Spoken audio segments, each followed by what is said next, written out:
saya untuk ini ya praktek sehari-hari ya dokter Ganda ya. Jadi biasanya ya ibu-ibu ini kan udah pinter-pinter banget ya, kayaknya udah tahu nih kalau bayi ASI itu risiko aneminya ada. Apakah boleh memberikan suplementasi zat besi ya? Satu, kalau pada bayi cukup bulan itu boleh nggak? Dia langsung kasih aja gitu ya.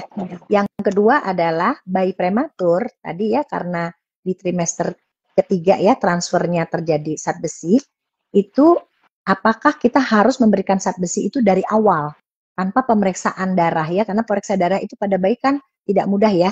Jadi kita biasanya Pak dapat data HB itu hemoglobin itu di awal gitu ya. Di awal. Nah, pada bayi cukup bulan seringkali HB itu udah tinggi gitu ya. Padahal tadi disebutkan bahwa di usia 4-6 bulan itu mulai turun gitu ya. Nah, apakah kita perlu memberikan suplementasi? Karena ini seringkali ditanyakan ya. Terus udah gitu, udah dikasih nih, kadang-kadang bablas terus gitu sampai setahun 2 tahun tanpa pemeriksaan. Nah, sekarang saya mau bertanya sama dokter Ganda, apakah suplementasi zat besi otomatis harus diberikan pada bayi prematur? Yang kedua, kalau mau diberikan, apakah kita perlu monitoring? Silahkan, dokter Ganda. Ya, baik. Terima kasih, Dok. Jadi memang kalau untuk bayi prematur ini memang sudah ada panduan tersendiri ya, Dok, bahwa mereka ini kejadian anemia of prematurity-nya itu sangat tinggi gitu. Semakin bayinya kecil, makin muda itu juga semakin tinggi resikonya. Plus nanti juga akan ada tetap resiko anemia defisiensi besi juga. Jadi dari AAT pun sendiri, IDAI pun sendiri kita menyarankan bayi-bayi prematur mendapatkan suplementasi zat besi. Kalau timingnya, kalau di kita itu bisa mulai dari usia 1 bulanan, Dok. Jadi memang dipastikan tentu toleransi minum bayi sudah baik ya. Kemudian bayi tentu tidak dalam masa perawatan intensif, tidak sedang ada infeksi. Jadi bayi sudah stabil gitu, sudah siap pulang ke rumah, itu bisa diberikan zat besi secara rutin sambil tetap dipantau. Jadi tentu kita tidak boleh bablas ya, Dok. Jadi walaupun memang pemberiannya ini disarankan oleh berbagai guideline baik Indonesia maupun internasional, tetap pemberiannya harus dalam pemantauan dokter. Kenapa? Karena satu masalah dosis. Dosis ini akan ada penyesuaian sesuai berat badannya dan juga ada dosis maksimal yang tidak boleh dilampaui. Jadi oleh karena itu saya menyarankan ibu-ibu tetap berkonsultasi untuk pemberian zat besi ini. Meskipun memang bayi prematur sangat perlu dan sangat kita sarankan gitu. Nah, kalau untuk pemeriksaan memang baik bayi prematur maupun tidak prematur itu disarankan ada pemeriksaan untuk screening anemia itu bisa dilakukan di usia 9 sampai 12 bulan apabila tidak ada masalah lain. Tapi misalnya kalau dia di usia 6 bulan sudah ada beberapa misalnya kondisi, misalnya ada masalah berat badan tidak naik, terlihat pucat, ada misalnya sakit yang lain-lain, ya bisa saja pemeriksaan darah dilakukan lebih awal. Tapi kalau untuk screening saja, itu bisa dilakukan di 9 sampai 12 bulan. Nah, kalau bayi cukup bulan gimana? Kalau bayi cukup bulan, sebetulnya akan berbeda di tiap negara ya dok guideline ini. Karena memang akan mempertimbangkan bagaimana sih populasi di negara itu, tinggi nggak sih prevalensi anemia kurang zat besinya di negara tersebut. Nah, kebetulan memang Indonesia sebagai negara berkembang ini cukup tinggi.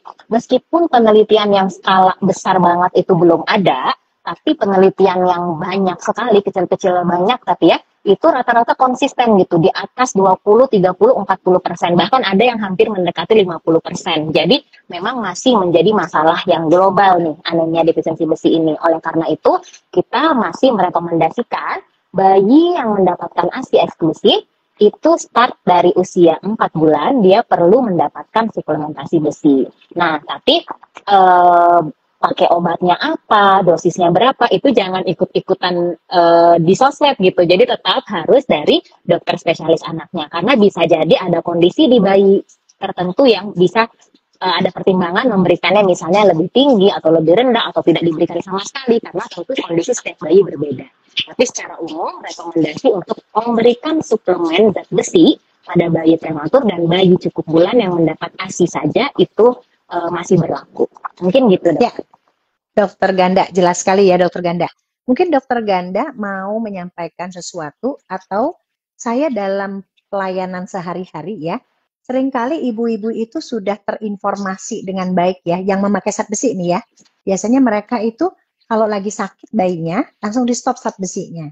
Nah, kapan memang zat besi itu sebaiknya tidak diberikan? Pada kondisi apa? Atau apakah harus ya pemantauan atau pemeriksaan darah pada bayi yang mendapat zat besi itu dilakukan? Kalau memang harus dilakukan di usia berapa kita harus melakukannya? Silakan, Dokter Ganda. Jadi zat besi pada bayi infeksi, kemudian kalau perlu pemeriksaan itu kapan harus dikerjakan? Silakan. Ya, baik dok. Jadi memang kalau pada kondisi infeksi, sebetulnya tubuh kita itu sudah sedemikian rupa memiliki pengaturan ya. Pengaturan bagaimana caranya kondisi tubuh itu paling optimal meskipun ada infeksi dan lain-lain. Oleh karena itu, kalau terjadi infeksi, itu sebetulnya tubuh itu punya mekanisme dia akan menahan zat besi untuk tidak ke sirkulasi atau tidak beredar. Karena adanya zat besi di sirkulasi itu memang dipikirkan bisa mempengaruhi kondisi infeksi tersebut gitu, meskipun tidak selalu ataupun memang tidak serta-merta lah gitu, tapi memang pada saat ada infeksi itu tubuh akan menahan zat besi biar ada disimpan aja, jadi nggak dikeluarin.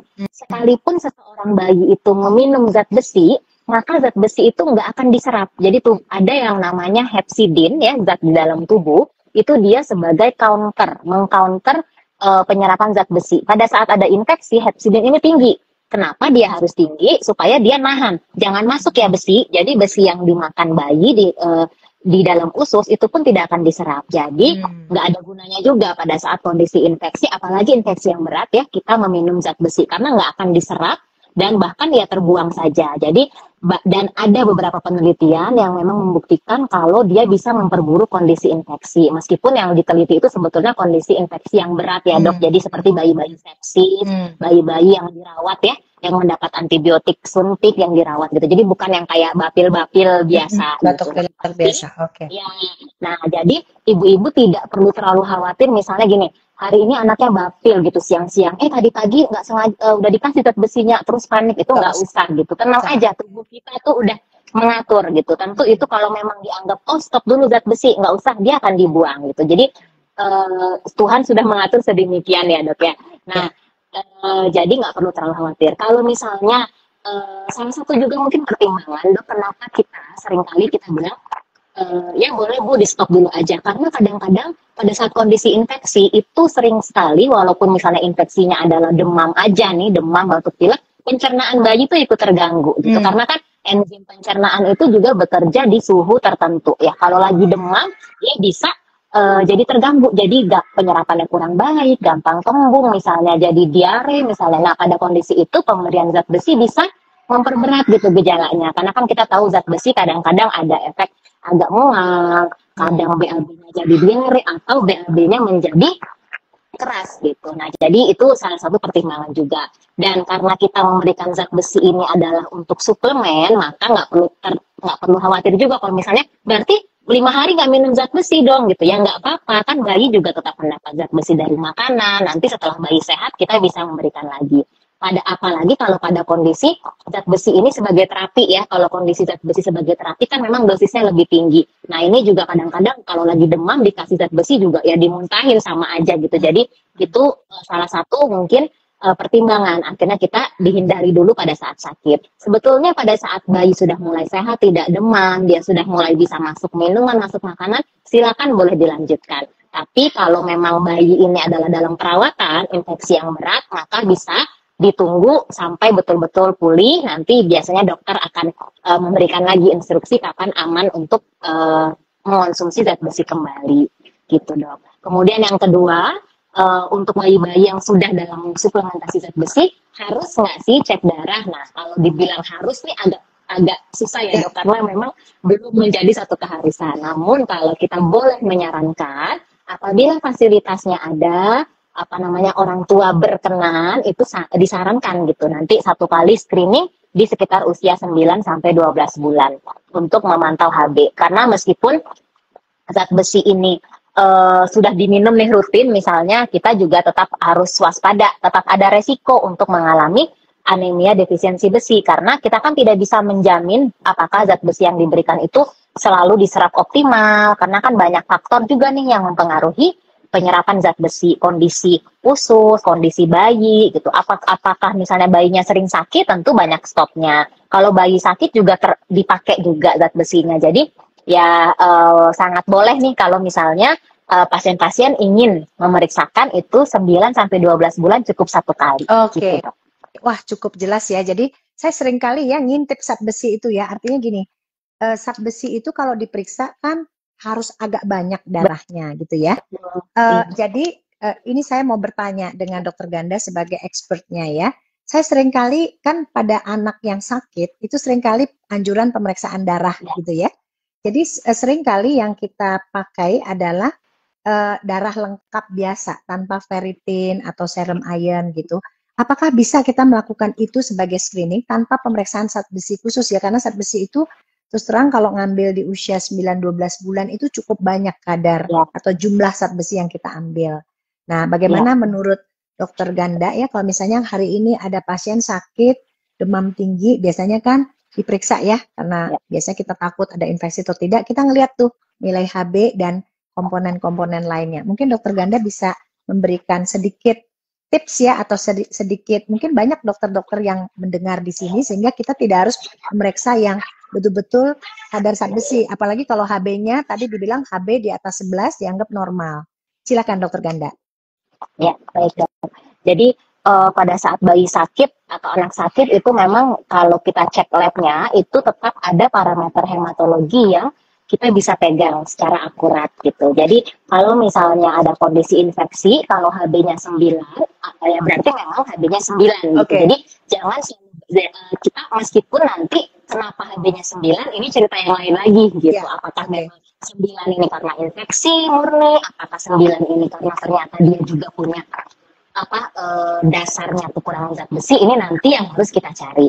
Tapi kalau dalam kondisi infeksi memang tidak mudah untuk kita menilai profil besi ya. Jadi karena kalau misalnya kita lihat pasien sedang dirawat karena demam, infeksi, Hb-nya rendah, kita bisa lihat dulu komponen indeks eritrositnya dok. Mungkin untuk teman-teman nakes kita bisa lihat MCV dan MCH-nya. Nah kalau MCV dan MCH-nya ini rendah di bawah normal, ini bisa saja salah satunya karena defisiensi zat besi. Tapi tetap ada penyebab yang lain juga. Oleh karena itu kita tidak bisa hanya melihat hasil lab, tapi harus melihat kondisi anak secara keseluruhan. Bagaimana background-nya, apa keluhannya, dari pemeriksaan fisiknya ketemu apa gitu.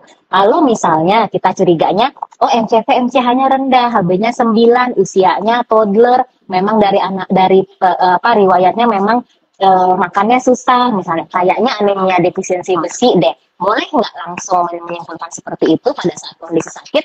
Mungkin boleh menjadi DD atau diagnosis banding kita, tapi kita tetap harus melakukan investigasi tambahan setelah dia sembuh. Karena memang kalau kita periksa ferritin pada saat kondisi sakit itu bisa menjadi bias ya dok, bisa menjadi tidak akurat karena memang ferritin itu pada kondisi infeksi dia akan tinggi. Dia akan tinggi karena ferritin itu merupakan reaktan fase akut ya. Jadi dia ada inflamasi, dia akan naik. Jadi bisa kita lihat, oh enggak kok bukan defisiensi zat besi, orang ferritinnya 100, tapi ternyata ferritin 100 ini karena kondisi infeksi gitu. Oleh karena jadi kita bisa saja kita miss, ternyata kita anggap bukan defisiensi zat besi, tapi padahal sebetulnya true ferritinnya pada saat anak ini sudah sehat ternyata mungkin hanya 10 misalnya seperti itu. Jadi harus berhati-hati sekali menginterpretasikan hasil lab pada saat kondisi sakit. Namun kalau menemukan anemia Hb di bawah 11, maka kita harus keep in mind nih sebagai dokter yang merawat ataupun nakes ya yang melihat, harus kita waspada. Oh nanti kalau sudah sehat mungkin saya perlu tambahkan evaluasi lagi gitu, atau saya harus memantau lagi, mungkin seperti itu dok. Oke Dokter Ganda, wah saya jadi berilmu banget nih sore ini. Terima kasih banyak. Nanti mungkin kita akan sambung dalam bentuk webinar. Webinar itu mungkin akan mengundang para dokter umum, para dokter anak gitu ya, supaya terinformasi baik ya tentang suplementasi zat besi yang menurut saya kadang-kadang orang masih rada ragu-ragu, kadang-kadang kebablasan, kadang-kadang tidak gitu ya. Mungkin kita harus melakukan webinar yang mengundang teman-teman kita gitu ya. Dokter Ganda, terima kasih banyak. Sampai ketemu lagi.